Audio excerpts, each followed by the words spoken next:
بسم اللہ الرحمن الرحیم۔ دوستو، آج میں آپ کو 3 باتیں بتاؤں گا کہ پہلے انڈا آیا ہے یا مرغی آئی ہے، یا اسی طریقے سے مرغی کے پنجے کھانا جائز ہے یا نہیں، اور تیسرا یہ کہ انڈا کھانا جائز ہے یا نہیں۔ تو دوستو ایک بات سمجھ لیں کہ بہت سارے سوالات ایسے ہیں کہ جس کے اندر آدمی خوب الجھن پیدا کرتا ہے کہ یہ ہوا، یہ ہوا، یہ ہوا، یہ ہوا۔ تو پہلی بات تو یہی ہے، آدمی کو ایسے سوال کے اندر الجھنا نہیں چاہیے جس سے نہ دین کا فائدہ ہے نہ دنیا کا فائدہ ہے۔ اگر کسی آدمی کو پتہ چل جائے کہ پہلے انڈا آیا ہے تب بھی اس کے دین دنیا پہ کوئی فرق نہیں پڑنے گا، اور اگر کسی کو پہلے پتہ ہی چل جائے کہ پہلے مرغی آئی ہے تو تب بھی اسے کوئی فرق نہیں پڑنے گا۔ لیکن یہ ہے بس ہر آدمی نے کسی نہ کسی چیز کو بحث کا مدعا بنا رکھا ہے۔ تو دوستو اصل قاعدہ تو یہی ہے کہ ہمیشہ اللہ تبارک و تعالی نے دنیا کے اندر پہلے اصل کو بھیجا ہے، بعد میں فرع آئی ہے۔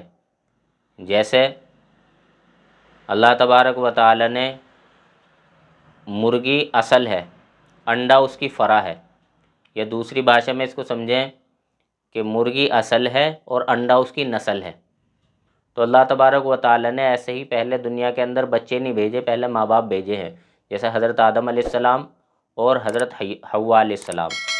تو اللہ تبارک و تعالیٰ کا قاعدہ تو یہی ہے کہ اللہ تبارک و تعالیٰ پہلے اصل کو بھیجتے ہیں، پھر اس کے بعد نسل کو یا فرع کو بھیجتے ہیں۔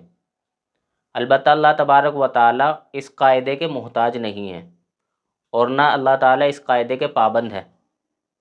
اللہ تبارک و تعالیٰ چاہے تو پہاڑ سے اونٹنی نکال سکتے ہیں، اور اللہ تبارک و تعالیٰ زندہ کو مردہ سے اور مردہ کو زندہ سے بھی پیدا کرتے ہیں۔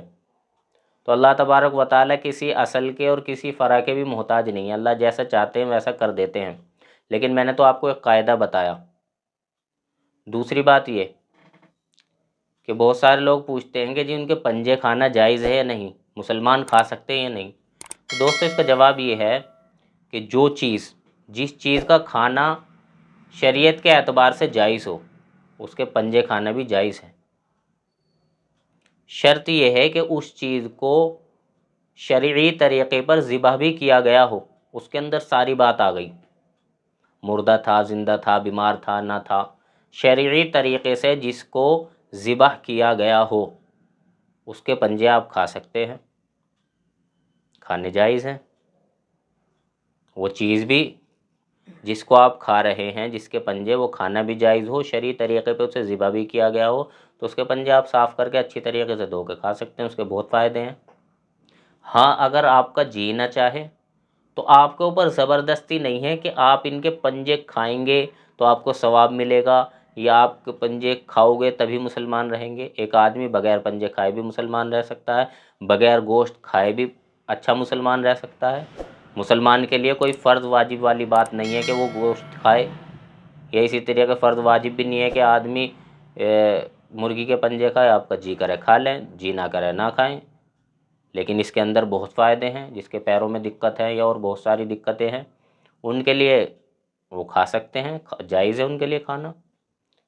تیسری بات یہ کہ انڈے، تو دوستو یہ بھی اس کا ہی مسئلہ ہے، جن کا گوشت کھانا جائز ہے ان کے انڈے کھانا بھی جائز ہے، ان کے پنجے کھانا بھی جائز ہے۔